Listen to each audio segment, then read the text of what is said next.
Okay, Brandon said that there were cap-and-trade programs in the U.S. that had failed, but I didn't see anything cited or any kind of example of a system that did fail.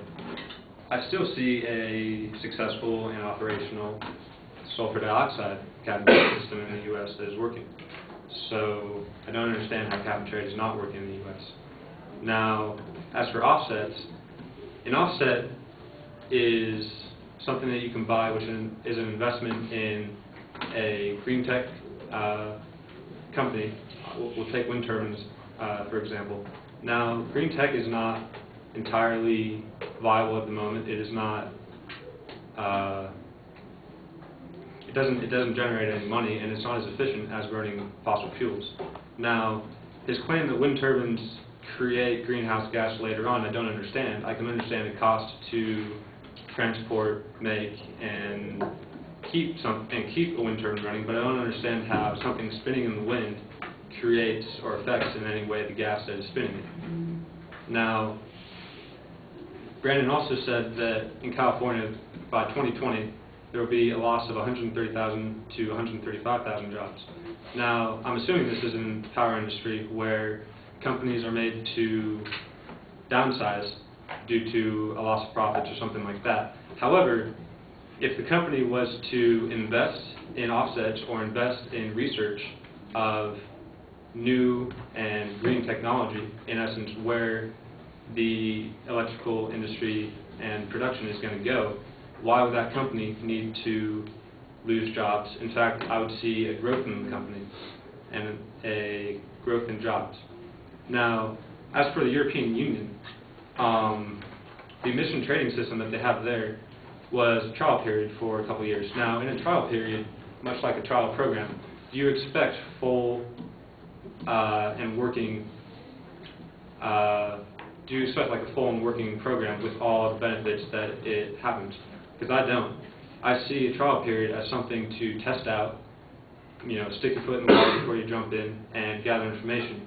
Now, Germany, for example, with the ETS, the trading system set up, the first cap, and during the trial period, it had a cap of 499 million metric tons for 2005. The 2005 emission, however, was 474.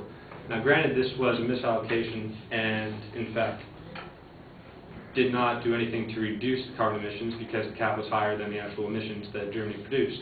However, in the second period cap, they reduced that to 442, which is below the emissions that they produced in 2005, in effect creating an effective cap and reduction of emissions for Germany, which is by like 11.4%.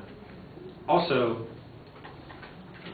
researchers from MIT have also stated that the EU ETS has evolved from being an engaging possibility in the 2000 Green Paper, just a news source, to being what is now regularly characterized as a flagship of the European climate change program. Now, it is not disbanded, it is still in use, and the carbon trading system is still being funded and operational in the European system.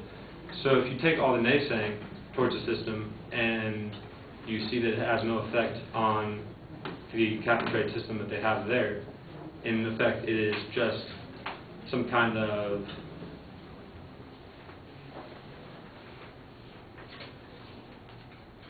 that word's gone. But okay.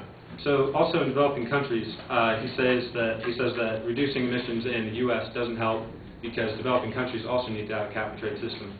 That's the same argument as if I kill a person over here, and let's say my partner kills 3 people over there. Well, if I didn't kill one person here, those 3 people wouldn't be killed. Well, the 3 people still are killed. They have in no way any relation, and overall, the net reduction of emissions in the entire world is reduced because we reduced our emissions from what they were previously, completely unrelated to the emissions in other developing countries.